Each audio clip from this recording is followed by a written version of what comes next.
Hello. Hello. Good morning from California. Hi, Erica. Warmer than where I am. I'm in Montreal. It's been nice here. Yeah, the sun's finally coming out. It's springtime. Actually, I think we're switching from spring straight to summer. So, That usually happens here. That's actually yeah. But we still have a tiny bit of snow left on the ground. It's been an unusually cold early spring. Oh. hopefully the So nice sun's to meet you. nice to meet you too. Hmm.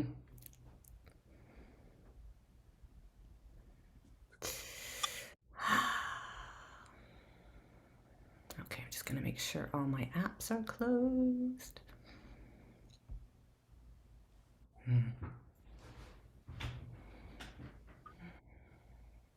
So it's early for you. It's like 8:30 in the morning. Yes, that's Yeah. right. But I'm a mom with two small kids, so this is actually quite late for us. Luckily, Gotcha. my parents are in town, so they have the kids. So I was like, great, I can actually join a call and Oh, how lovely. Oh, that's relax, nice. coffee, and talk to some kind, wonderful people. What a group. This is my second gathering, and I just so impressed and moved by the people here. Yeah. Yeah, I'm glad that we're doing this. This is a wonderful way to connect with people. Hello. Mm, Hello. Sorry, Hello. mm. was on the phone with my mom who just got positive from COVID. So Oh Oh, okay. no. yeah, that's okay. She's fit. She's Okay. fit. Good. Just by the way, my mother, who I'm imagining is quite a bit older than yours, she's just getting over COVID. She took a lot of chances and she got it. But they got her on the most recent drugs. I don't know if it's available to you wherever you Mm. are, but it made, I just cannot believe how quickly it just like, Mm. yeah. But I had COVID myself in January, and I lost about. And I'm 26. I was cycling 30 hours a week when I got it. So I'm pretty fit, pretty healthy, pretty young, and I lost 50% of my lung capacity. Oh And God. I'm still recovering from it now. So I'm better, and I will recover fully because I don't have fibrosis. So they checked on the Oh scan, God. but I'm still recovering and probably will until summer. So it really doesn't mean anything. Oh my gosh. Yeah, I'm so no. Yeah. Yeah, no, for sure. I'm one of those people who thinks it's just wild that we're And I was pretending. vaccinated 3 times. I want to say Right, that. I had right. my oh, 3 shots. Sorry, God. I interrupted Well, you. hopefully that actually means that even though you had it badly, that it might have been worse had you not Oh, been probably. I'm vaccinated. convinced I would have ended up in the hospital otherwise, like for Yeah. surely. Yeah, Oh I'm sorry. no. You were going to say you're one of the people. I interrupted you. Um, yeah, I no, I said I'm one of the people who looks at what's happening right now, how Mm-hmm. governments are sort of letting go seemingly of Mm-hmm. responsibility for their populations and leaving it all in our individual hands. And as if it's endemic now, but it's not. It's still a pandemic. We haven't quite made our way out of it. Mm, not so So, sure. yeah, not so sure. Exactly. Yeah. Mm. Anyways, I'm glad you're better and that the chances are great that you're going to recover fully. Wonderful. And thank you for sharing that because I think the more you tell people, the more they'll understand that, Definitely. that this can hit. I've read about people like you in the media, young, Mm, strong, super fit. yeah. Yeah. Wow. Yeah. Mm. Oh, so hard. So where Emma, where are you from? Where are you? I'm from France, but I live in Germany. I live in Berlin. Oh, okay, wonderful. And my best Where friends are in you? a beautiful city. It's fun to have, just between the three of us, we're already at three different countries. I'm in California, United States. I'm in Quebec. I'm in Montreal, Ah, Canada. okay. Yes. Alors, je parle en français aussi. Oui, On parle oui, en oui, je français. me doute. So fun. Yeah, that's nice. Mm. We So are I'm And like, last, actually here. I'm actually here to sort of help host, but we're just, I guess, waiting. Arthur hasn't come yet. I don't know if he's. I'm assuming that's him. But we'll do maybe. something a Who little bit. knows? Who I, knows? Who I knows? saw somebody, the Ukraine Now user said, "I'm listening" with an exclamation mark in the chat, I think. So maybe that was. Oh, Hey guys, yeah, Oh, that's there you me. are. Today, I'm trying to have a day off, so I'm oh, just wow. listening. That's Okay. my first day off in 5 weeks. Yay. Good. Then what are you doing Yeah. here? It doesn't sound like like a day off. Yeah, I'm listening and then I'm jumping off. Okay. Okay, good. Arthur, just tell me when would you like me to start? It's now Just like whenever. Yeah. 11:20. Maybe we should wait. Would you expect more people? Or it's hard to say if more people are going to show up. I think No it's always control over it. Just go whoever ahead. comes, comes. Yeah. Okay. So maybe we'll just wait a couple more minutes and then we can start. Yes. And Olena, Hey, Olena. I'm here. Yeah, hi. Hi, how are Bonjour. you? Good, how are Nice, Hello. you? nice to have you here again. Good to talk to Hmm. you. Where are you coming from? Well, I'm in Cary, North Carolina, originally from Odessa. Oh, yes. Yeah, nice. I lived in Odessa for about a month and a half on a couple different occasions when I went to volunteer out Oh, in Ukraine. I love Odessa. oh, where at? Where were you there? When I was there, I was really close to Darabavskaya, you know, the main road, and I lived in a hostel. It was I can't remember the street name of where I lived. If I looked at a map, I could tell you. Oh, so are you saying that you were close to Deripaskaya, which is like pedestrian Yes, zone? yes, Oh, it's in the very center. Oh, that's beautiful yeah, in the place. very center. Yeah, I was volunteering for a group called The Way Home. It's a group, Dorogoy Kodoma, I think it was called. They did a lot of outreach and help with children that lived on the streets and families who were at risk, and so providing medical care and food and all kinds of resources to kids that lived out in the streets. Are you still in touch with them? I am in touch with them very lightly, you know, through Facebook. So I was reaching out to them to see if they were okay and, you know, what's going on. And, you know, a lot of people have evacuated, and then a lot of people were choosing to stay in Odessa. So yeah, but it's been almost 10 years since the last time I was there. So most of the people that each one to assess a lot of it, the and people that I was there otherwise moved on. the combined feed can kind of. Right. Could you share their maybe Facebook page? I heard of them, but I didn't know how to connect with them. If you maybe Yeah, can share their Facebook information. Thank you. No, sure. and the issue with the kids in the street was like actually quite bad lately when I heard about it. Yeah, it seems like it. They were asking me for, you know, if I knew of where people that were being evacuated could go. So now that we're working on that a little bit more, I was going to reach out to them again and see, like, you know, what it is that we could do to give them the resources that we're sort of compiling through our group, to sort of connect all the dots. But Got it. So there yeah, is but a Telegram. There is a Telegram group which is called Odessa Mama Priutit, which means Odessa Mama will take care of you. So Yeah. they share information on people taking refugees in their homes. So maybe that's the one that you can share with them. So they get a lot of people from Kherson, from Mariupol, from all other areas. So they have like a crowd, like accommodation, if you will, bought on the Telegram, and people come in, they check in, and they say, hey, like a family of 2 parents with 2 kids, or 8 kids, or however many, and then they find the place for them to live. So maybe I can share that with you. If you ping me the information on the Facebook, I can return to you the information on the Telegram channel. okay, I will. Yeah, I'm just driving, so that's why I cannot take notes. I apologize. No, it's okay. I saved your name, so I'll figure out how to find you. Thank you. Perfect. Lovely. Thank you. Yeah, thank you. It's good to meet you. Hopefully when this is I will go back. When it feels, the time comes, I will go back. I'm looking forward to going back to Odessa. It's been so long and so beautiful, and just really, really hope that it stays intact. I hope so. Yeah. Yeah, they bombed Yuzhny today, so there were like a couple of hits, but it was just the Yuzhny only, not the city itself. Oh,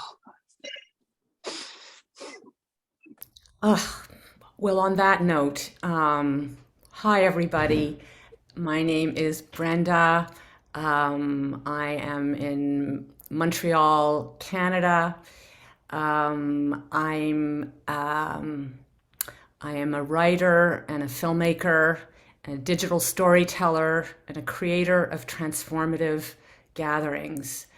I'm working on a huge project. I'm founding a human and media platform called The Village. The idea is to bring people all over the world together to share and talk about their stories, and weaving stories together to change the world. And I was introduced to Arthur, and here I am to see if there's any way that I can be of service to you guys. I want to start by saying how deeply moving it is to me to meet you all, to see all these people, so many different people from different places, all coming together to be of service. And this is, as I keep telling Arthur, what you're doing at UkraineNow for me is a blueprint. Or a roadmap for the way in which we should be existing in the world. So what you're doing is not only incredibly important for the obvious reasons, but it's also important for the future, because you're really showing how we can all come together. So I thank you. And I'm thinking that what maybe we can do is just go around. I'll call out people's names, and if you could just introduce yourself, name, where you are, maybe if you feel to share what you're doing with Ukraine Now, and maybe 3 words to describe. Yes, and please, thank you, Erica. Please, everybody, turn your video on if you can, so we can see you. And then 3 words to describe where you're at right now. And I am feeling very excited to be here. That's 1 word. I'm feeling very privileged. And I'm feeling full of love, which is a pretty natural state for me. So maybe Erica, you want to go next? sure. Yes. Thank you. My name's Erica Lapanovich. I am here in California, the United States. As some of you may have heard, I'm here because I have just a really deep passion and connection to Ukraine and the people of Ukraine. I spent time volunteering many years ago in Odessa and Ukraine, working with children that lived on the streets with a Ukrainian NGO. And I studied Soviet political economic theory in college and learned to speak Russian, and just found it fascinating to travel in that part of the world. So I never thought that all of that would kind of come back in this sort of way. But I'm happy to do whatever I can to help. Right now, I'm actually working as a physician assistant, which is a family medicine provider here in California. So I see kids and adults and people up to all ages to help with their medical needs. But for right now, my skills so far have been working with our group. I started working with the resources group to put together some information about different countries that are accepting refugees, so that refugees can look at them and say, okay, these are the different options I have. What makes the most sense for me? So I've been working on Spain because I grew up speaking Spanish. So that's what I've been doing with the group. Looking forward to doing whatever it is that I can. And yeah, I'm just happy to be here and happy to help in whatever capacity I can. My, I guess 3 words, I think that was the last thing. I'm feeling very passionate about what everyone's doing and hoping I can join in on that. And I'm feeling, let's see, I am also excited and just connected, I guess. So thank you for doing this so we could all be connected. Oh, beautiful. Thank you, Erica. Emma. Yeah, so my name is Emma Dross. I'm from France, but I live in Germany. I live in Berlin. I'm not too sure what my connection to Ukraine is. I've always had interest for linguistics and Slavic languages in general, but beyond that, I never really knew Ukraine more than what my father told me about visiting Ukraine in the 80s. So for a French tourist to go to Ukraine in the 80s was pretty unusual. And my grandmother still has the newspaper about these French tourists that came to, I don't even know which village back then. Yeah, and I work with the situational awareness team, so trying to research, I don't know what bridge is still up so we can use it for evacuation or not. And also because I'm in Berlin, a lot of refugees in the EU go through Berlin, because if they don't stop in Poland or in Czechia, they will often go through Berlin. So I had the chance to have a family at my place. I'm waiting for another one, and it feels really good to be able to see the people we're trying to help, because we can all get this anxiety and this anxiousness of being far, maybe not being useful enough. And whenever I get a bit overwhelmed by those, when I want to say, oh, you know what, I'm useless, I'm just going to stop, then I can I can see the people here for like real, which I guess is not the case when you are so far away, or maybe not as often. So yeah, that's about what I do. Not much, but as you said, it's what I can. And 3 words. Oh, 3 words about what? How are you right now? That's a tough one. I'm not good with these exercises. I don't know. Okay. Thank you. Thank you so much, Emma. That's lovely. Daryl? Hi, I'm Daryl Wilmoth. I'm here in Denver, Colorado. I work for the FDA, but I have a long history in helping around the world, doing different things, whether it's in South America or Asia, helping rescue girls out of the sex trade, or just helping in Latin America with medical and relief missions. This has really touched me early in my life. I was in the American Army, stationed in Germany when it was 2 Germanys, and I was stationed on the border of the 2 Germanys. And this is it was interesting being in the 80s, because this threat, it's almost resurrected itself in real time, what we're seeing, because everything that we're seeing is what we talked about in the 80s. And it's almost, for me, it's like, a mission unfulfilled to help. And so what I'm doing is I'll be leaving on the 13th, and I'm flying into Poland. I'm taking some leave, and I'm flying into Poland. I'm going to be helping out however I can. And I think I have unique skills to be able to help in a lot of ways, and just going to be available for whatever is, available for me. And in 3 words, I think, being put on the spot, I feel like I'm having to write a paper with 3 words. No wrong answers. No Yeah. wrong answers. Okay. I think I think the word anxious. I forgot her name. She just spoke before me, but I felt that anxiousness for ever since the buildup into the invasion. Just like feeling like. I should be doing something, and not, has been very, very hard for me. So yeah, that anxiousness, has manifested itself into action, if you will. Another word would be just blessed to have the, the time and the opportunity and the finances to be able to, to go over and to do that, and to, to get away. And so blessed with that. And really just, I think connection, one of the things we didn't have, in going back to the 80s, just dating myself, I was 17 on the border. And I was very alone. I mean, you didn't have internet, you didn't have phone, you didn't have, YouTube and clips. And what we did was very, we were very isolated, just alone. And with the ability for us to connect even on a call like this, or to connect across the world, someone in France, someone in Berlin. I mean, all these different things to be able to connect. It's a real blessing because I think that keeps us grounded, and it helps us, really support each other better.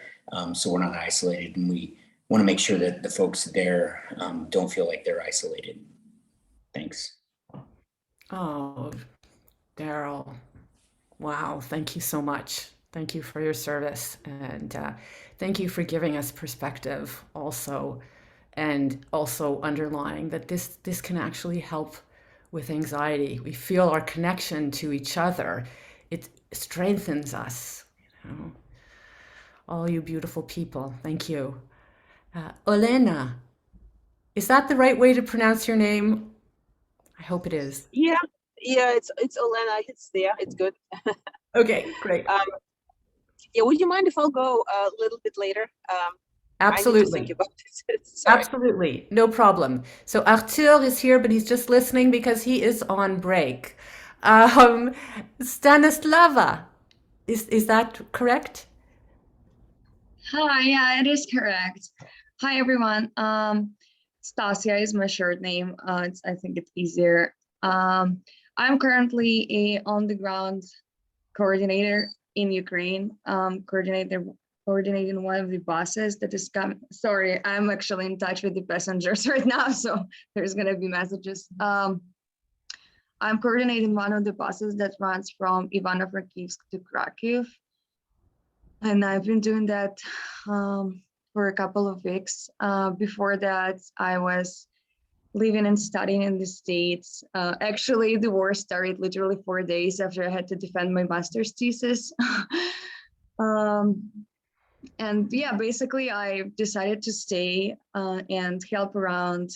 And I found UkraineNow, and these guys were super fast to put me on board. I was super happy because, some of us have never had experience with crisis like this, and it's very hard from the start. Even though we have background, like me, for example, I have a background working in like initiatives evaluation, research, and social work and so on. But it's super hard to like think, wow, where do I put myself right now?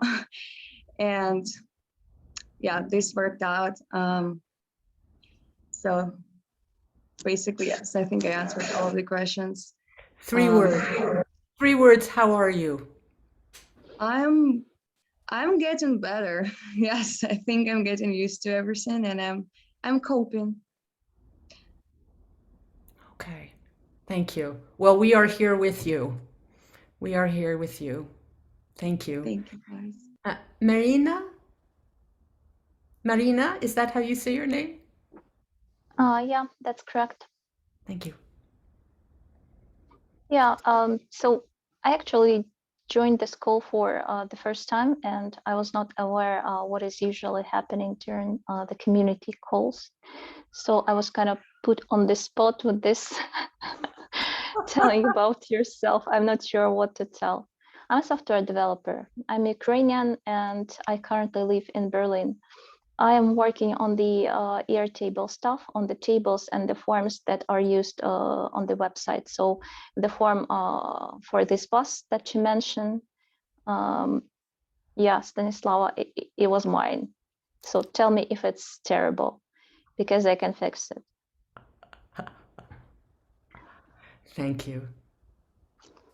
Okay, well, thank you for speaking anyways. And maybe I should say that if somebody doesn't want to speak, nobody's forced. Nobody is forced to speak. Do what feels comfortable to you. Bodan. Bodan, is that how you say your name? Hello. Hello, welcome. Do you know what we've been doing? Not sure. I was joining this group, but I don't Maybe know. maybe you could tell us where you are, what your connection is here, and Mhm. maybe 3 words to describe how you are right now. Yeah, I'm actually a Salesforce architect from Ukraine, from Lviv, but currently I'm in France, in Cambrai, on the north of France. And I was thinking, first of all, I was joining UkraineNow to see if I can find some accommodation, but actually I have found one family in France which has hosted us in other groups. Also, I was thinking probably I could be of any help. And I see there is one guy who is also working on Salesforce, and he is also in this group. But actually, I didn't find any like job for myself. And actually, recently I was not able even to fulfill completely my work job duties because of I was just distracting almost most of the time and reading the news about Ukraine. And while I was in Lviv, Ukraine, I was always hiding from the air alarms, sirens to the basement. Actually, we don't have like shelter. We just have like basement parking, but it does not. It's not real shelter. So I decided with my family, with my aunt and my mother uh, to drive to Poland and then to France, because in Ukraine we didn't have a really good shelter to hide from any possible air attacks. Hopefully Lviv is not so bombed as Mariupol or Kharkiv or some other cities on the east, but still it was very hard to work or to keep like working productivity during the air alarms sirens, while like it is suggested that you should if you hear air alarm you have like 5 minutes to hide in the shelter. But I was counting how much time it takes me to just climb down the stairs from the last floor to the basement, and it was sometimes more than 5 minutes. And I was thinking, like, if some real Russian missiles hits my building, that I might not have enough time just to go down to the basement. So we just decided that it would be safer just to leave Ukraine. And if there's any like Salesforce jobs that I could help or volunteer, that would be also nice. And I don't know, there were some rules that I cannot comment or post in channels. So I'm not sure why. Probably I should be some kind of vetted member or something. But Bogdan, we really need your help with Salesforce. Please message me, Arthur Killian. I have a day off today, so I'll get back to you tomorrow. But we really need your help. Thank you. Okay, thanks. Bodhin, thank you so much. I think I can speak for all of us. We're so glad that you're safe. And it's wonderful that you're offering to help. Thank you. Yeah, thank you. Gidel. Gidel? Is that how you say your name? Gidel Olivas? Are you here? Okay, maybe not. Guidel. That's a I can go if you powerful. want. Okay, great. Thank you. Sure. So my name is Olena Remy, and I am in Cary, North Carolina. I am a financial analyst, worked for the smart metering company Trillion. My connection with UkraineNow is basically I'm trying to help with some financial work, and also leveraging my network in Ukraine, where I have my family and my classmates, just to see what the situation is there, what current needs are, and where we can help the best to make sure that help gets to them, right help and on time, through the variety of charities from the US and network of the storage facilities, which are in Ternopil, in Lviv, Odessa, and elsewhere, and specifically to try to get help to the hard-hit areas like Kherson, Nikolaev, Sumy, Kiev, if possible, or monetary assistance. And words to describe, I don't know, probably One would be inspired, because to me it's a completely new format of meeting people and working with people, meeting them through the internet, which I'm still kind of trying to come to grips with. And then probably stressed and anxious, because I feel that I don't have as a control on the control on the situation as when I would have been doing something in person, and that honestly is eating me alive. And then the third one would be I don't know, action, probably, because I need to be doing something to feel that I'm contributing. Oh, thank you, Elena. And yes, you are contributing, and we're so glad that you're here. And can only imagine what it feels like to have family so far, away and under this kind of stress. Thank you. Thank you, you guys. That was terrific. I would love to suggest another way that we can share. I'm just going to have a quick look at the time here. And that is maybe through, normally when I do a storytelling gathering, I tell people in advance of the gathering what the topic's going to be. So I'm just going to spring this one on you. And Marina, you don't have to feel any pressure, or nobody has to feel any pressure to share. But Arthur and I, we've done this before, and we're going to try again. The topic being acts of kindness. I think during a conflict like this, to remind ourselves that many humans do wonderful things. So if you have any stories of acts of kindness that come to your mind, I'd love to hear. And maybe I'll start just to give you guys a little chance to think about it. Because I had I experienced an act of kindness just the other day that I'm still thinking about. And it was in a strange place. I was having dental surgery. So I was lying in the chair of the dentist, and the tooth is way back in the back of my mouth, and it was a very unusual position. And so I had to be almost like my legs, like almost up in the air. And I had my oral surgeon on one side and her assistant on the other. And they were so kind and gentle and loving to me. I kept feeling, it was so, I knew that the oral surgeon was uncomfortable because of the position of the tooth, and I was just like having all this work, and it was uncomfortable, and they were so loving, really, and warm to me that I felt at a certain point I had two hands on me, one on either side, just touching me, just those simple touches to say, I'm here, you're okay, we're together. I felt joy. My eyes teared up, and I felt as if I was in what I describe as a halo of love, a halo of care, that these two women actually really cared about what they were doing and cared about me and made me feel so fantastic in a circumstance that was, uncomfortable. And I'm still feeling some sort of resonating warmth from that experience.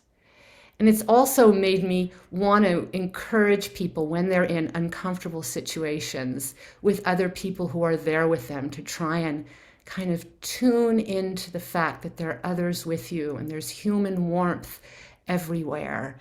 And it really helps when we kind of tune in to that. So that's my little story of kindness, acts of kindness.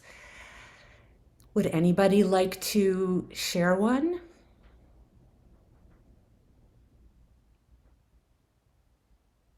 Okay, don't say yes all at the same time.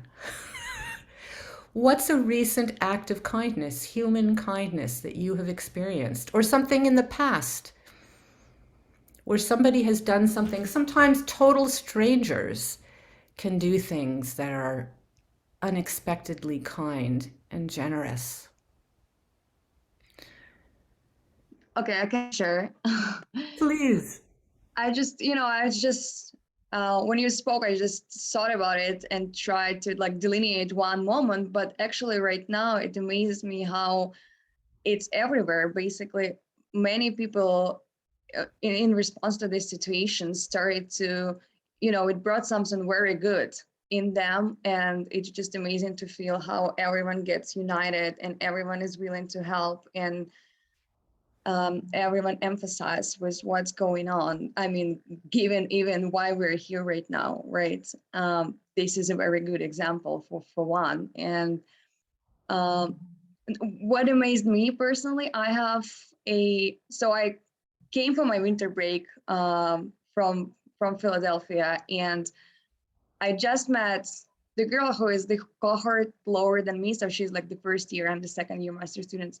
And we never even like spoke too much, just literally basic face-to-face small talk in the hall. But she checks on me every day. Like even my mom, she's abroad right now. And I sent her to Austria, but like she is literally checking on me every day, asking how I'm doing, how is she able to help, and all of this. And I also want to give credit to our people, and to echo you, how important is just simple piece of attention, just recognizing that I see you. Because when I see those people in the bus, like for example, today we had a family from Mariupol, and you can only imagine what a horror they have been through.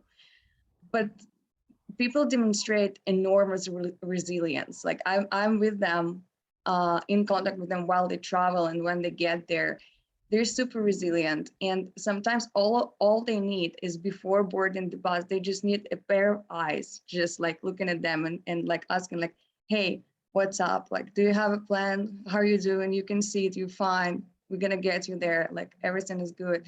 And yeah, this is my thought on that. Sorry, just while you were talking, I was just literally reflecting on all of this happening. And this is it I wanted to share. Oh, thank you. That is just beautiful. Please feel free to comment or ask questions. That seems like everything to me, right? The simplicity, just like looking each other in the eyes, acknowledging each other. Hello, how are you? Are you okay? Beautiful, beautiful, powerful stuff.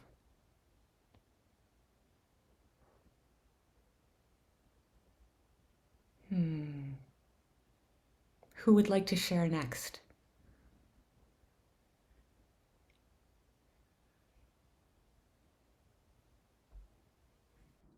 I can go.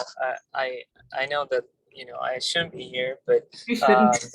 yeah. But basically, that's my last call for today. The other call I have is my nutritionist to help me make sure I survive.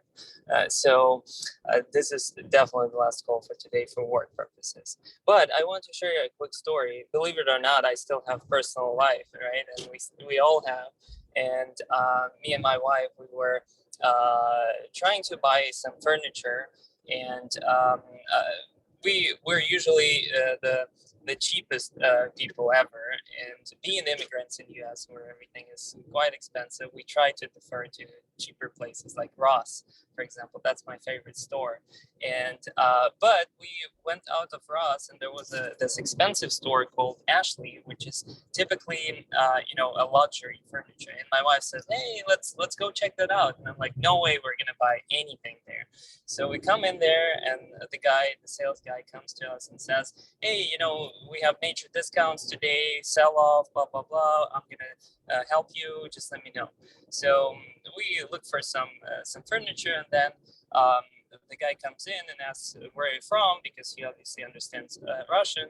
He looks Arabic, but he tells me that he worked in Dubai and met a lot of Ukrainians and all of that. And I tell him our story and what we're experiencing, that we're trying to bring my family to US and it's really hard. And then he just goes, "All right, I'm going to take care of you guys. I'm going to give you free warranty, free delivery, everything. Just pick what you want." And we find the sofa, and he says, "All right, just take 50% off that sofa, off the already discounted price." And I'm like, this is amazing. And then, we think maybe we need a bigger one. And he says, well, take this one. And that sofa is like thousands of dollars. And we're like, well, it's super expensive. And he's like, all right, 80% off. That's it. And we're like, are you for real? Like, what is it? And he's like, yeah, I'm like a senior manager here, and I can do these things. So, as simple as that, it's the act of kindness, and I believe in karma. So you do good stuff, the good stuff comes back to you without any expectations.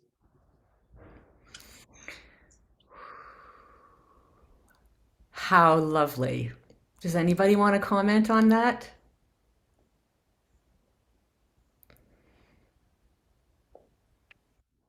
I'll say a few words. It's making me realize that I should really be out in the world a little bit more often. So I feel like I haven't had enough opportunities to connect with people. So I don't have. I feel like nothing really comes to mind. But in my work setting, I see patients and I see people all day, and oftentimes people are very sick and they're very not feeling well. And in our practice, we often feel overwhelmed by what we need to do in a very short amount of time that we're expected to do it in. Usually our appointments are 15 minutes long, but every now and then I have someone who I just feel like I need to spend a little bit more time. And I keep thinking, I'm like, oh my gosh, it's 12:30. I'm supposed to be on lunch, but it doesn't matter. Like, you need me right now, and I want to do whatever I can to help. And that's an overwhelming feeling. I get, overwhelmed at work. I get anxious at work.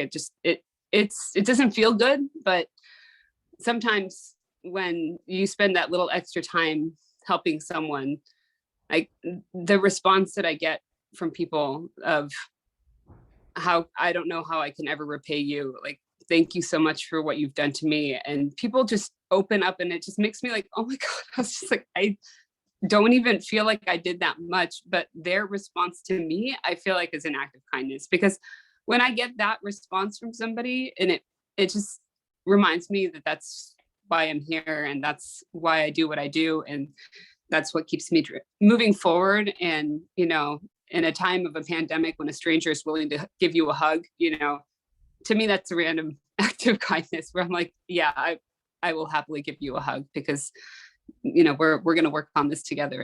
And those are those happy moments, I think, that really make us human.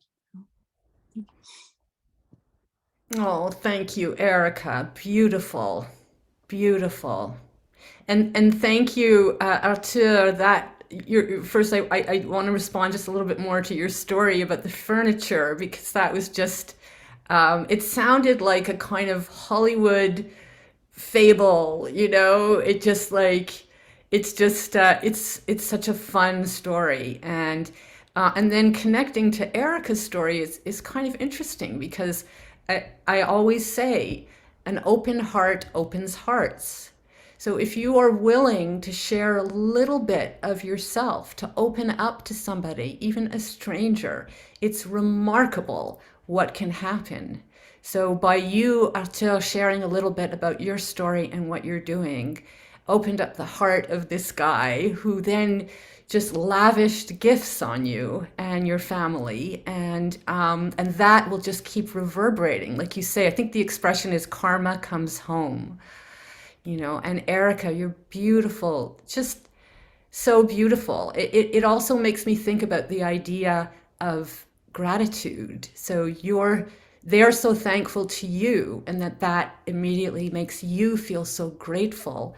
It's amazing how we pass this goodness between each other, and we can actually practice it in our day-to-day lives.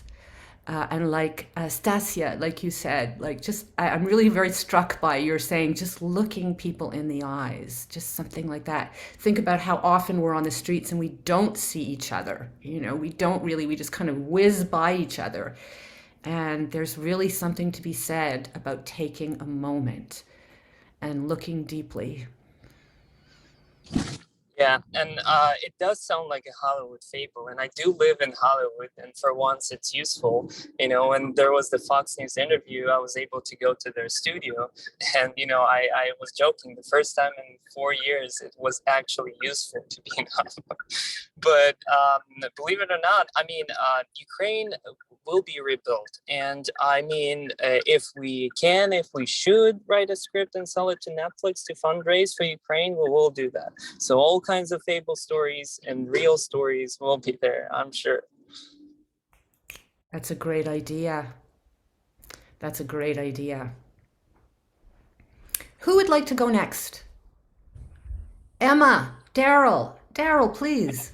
I can go. I mean, more of an observation of kindness, because being a person like myself, I'm more of a giver. I've learned to be that in my life. I think we're born, I don't think, I have 4 children, I know this. With 4 children, I know this fact. But we're kind of born with this selfish mentality. You could see that early on with the child.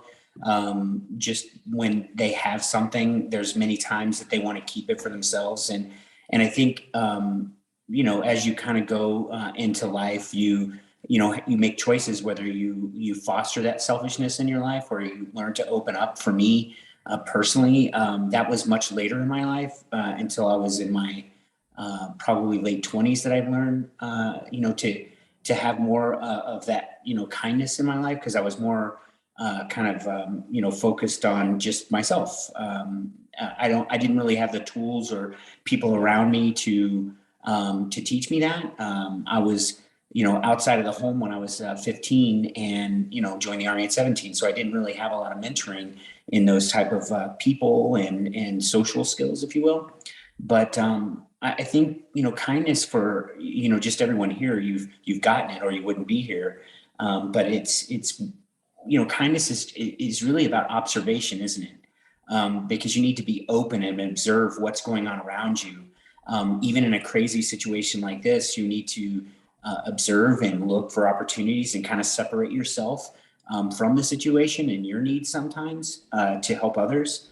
And it's all about elevating others and really having that concern and compassion and empathy for them.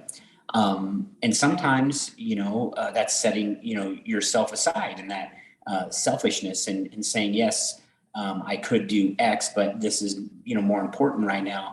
And the more you do it, it's not as much as that logical transaction in your brain. You're just doing it and it becomes a part of you. I think, as you guys go forward, I guess the best way to look at it, there's many songs and poems and, analogies that were like a candle, right? I think Elton John wrote a song about it, right? I believe, right? Candle in the Wind, right? And if you look at all of us being a candle, when we walk through life, you kind of picture, sometimes people are worried about their candle going out and they have their candle like this and they have their hand over it because they think it's going to blow out, right? Removing your hand and letting that light kind of shine forth is so important, because others, their candle is flickering and they're in a dark place, and it's important to kind of be that, be there for them. And sometimes it's just being there. Sometimes it's just listening. Sometimes it's just, maybe lifting them up. I mean, whatever you can do in that moment, you just never know what a kind word or deed does for someone for their entire life. So it's more of an observation. Yes. Well, there's a lot there. Sorry, Emma, did you want to say something? Yeah, I wanted to comment on something that Daryl just said, because I find it interesting, because in my opinion, there's no such thing as pure act of kindness. I think it's because, as you said, we're all selfish, and this feeling of gratitude and experiencing, for me, it's purely biological evolution thing. We feel good when we help people, and so we do it for ourselves. I don't believe that we help for other people on a very neurological, biological evolution level. But I also don't think it's a bad thing. Many people will say that, like, oh yeah, but you want to help people, but it's just for you, so it's not good. No, it's also not a problem that you do it for you, because it's a win-win situation. Someone is being helped and you feel good. And I think everyone, but I really think it's because we're somehow selfish that we will be drawn to help people. And also the karma thing. Normally karma should be more what if bad things happen to you, then good things will happen to you. But then bad things will happen to you and good. It's not about what you do for yourself. It's more about what happens to you. And I know I sound a bit cynical and maybe mean, but I really believe it's the other way around, because that's the way we function as human, as society, and if it reached the point that the way we function the best is when we help other people, I think it's not that bad. So I don't know, I see it as a positive thing. But I know my speech is not exactly the same as everyone else's here from the beautiful stories that you tell. But yeah, just wanted to comment on that. Absolutely. Thank you for your response. What do you guys think of that? Very well articulated. I have a thought about that, Emma, because I've actually had the same thought about the cynicism of like, are people generally like, unkind or kind and all of these things. And for a long time, I was very cynical, and I felt, the world is terrible. There are all these terrible things that are happening. Human nature is terrible. And then I read this interesting book, and I think it was just like something about sociopaths or psychopaths. I don't remember, but I don't know. And it was really interesting because what I took away from it was someone said, yes, there are bad people in the world. And somehow those bad people have narcissistic and general, properties that allow them to propel themselves to power. And people under the guidance of a dictator or a narcissistic personality type can do evil things if the person over them is evil. But in general, most people are good. And you see that because when there's a train coming and there's somebody on the tracks, there are so many people that are like, you don't have time to say, is this good for me? If I jump into the tracks to save this little boy that fell in front of the subway, then maybe I'll get some press time on the television and I'll be like the local hero. Yeah, I'm going to jump in there and save him. You see so many people that will like jump into these like terrible, dangerous situations to save someone that they don't even know. And then when I started reading more and more about how there are so many people that are interviewed as like, why were you a hero? Why did you run into that burning building? Like, I didn't have time to think about it. I didn't think about it. I just did it. Like, I don't know. I just did it. And that to me shows the amazingness of like human nature as ultimately kind, and not just because it's beneficial. But I think that if you take that one step further, I think that general property is biologic and it's inherited. If we didn't have that, then society would have fallen apart a long time ago. So maybe we're both right. Yeah, I think the example you just gave with the train or the fire is just the boost of adrenaline and whatever chemicals you have in your brain that makes you just go. But I don't think it's about being kind. I really think it's just, yeah, it's adrenaline. You just go. Adrenaline makes you feel good. If you have adrenaline, you won't feel pain, you won't feel sadness, you will. Like, I have very, very heavy motion sickness. And once I almost had a crash. I didn't, it was all fine, but I really thought I would have. And the adrenaline made my sickness completely go away all of a sudden. Like, adrenaline, I think it's some of the most powerful neurochemicals you have, and you just go. But well, I can't help but jump in. I can't help but jump in here and think, what do you think of love, Emma? Do you think love is... Like, I think it's also neurochemicals, mostly, because love is what, as gratitude and as everything, is what draws you to other people. And as a species, we need that. I think society is part of biology. I think, I think we need each other, and that's why our brain rewards us with all those good stuff. Very fascinating. I'm sorry, I need to hop off and my family's waiting for me. But so I would say goodbye and thank you all for a wonderful little chat. Hey, thanks. Thank you, Erica. Well, I think we've now, unless Emma, did you want to tell us a story of kindness? I already ruined the speaking time way too much already. Not at all, not at all. I think it's really fascinating what you say, and I'll tell you, as someone who I consider my field of study to be the human heart, as a writer and as a filmmaker, and when I see the self-destruction of human beings, I don't have any answers to that. But I'll tell you one thing, and perhaps we can end our call on this note.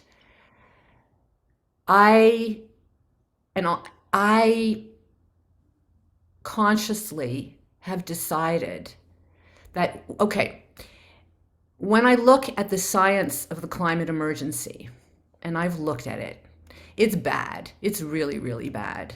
So I say to myself, why bother doing anything? We're going down, and there's no sign that our governments or even our people of the world are coming together enough to deal with it, to make it better, or to allow us and all living beings to exist for longer. So I say, well, I may as well just do nothing. But really, my choice is I would rather, in whatever time I have on this planet, I would rather be building something beautiful. I would rather be growing love and connection than laying back and just saying, well, it's not worth it, because in this short time that I have and the love that I feel and that I see, it is worth it for me anyways, personally. Does anybody have? Agree with that? Good. Well, that's why you're here, I guess, right? That's why you're here. And get that oxytocin just flowing. Well, you guys, thank you so very much for being here, for everything that you're doing. I already feel love for you, and I hope that you come again the next time. We're going to keep doing this for as long as it's necessary, and continue to think about. I invite you in this time of treachery and destruction to think about, to be aware. I think, Daryl, you were saying something so good about observation, to keep your eyes and ears and heart open to the goodness that you see and be willing to share it and multiply it, because we need that. It gives us strength to keep going, strength and inspiration. And that's what I hope to be here for you guys. So thank you. If anybody has something last they'd like to say. No. Thank you. Thank you. Yes, thank you, Brenda. Thank you, everyone, for being here today. And more power to you all. More power and love to you all. Hope to see you again soon. Yes. Have a great evening, afternoon. Bye now. Thank you. Bye-bye.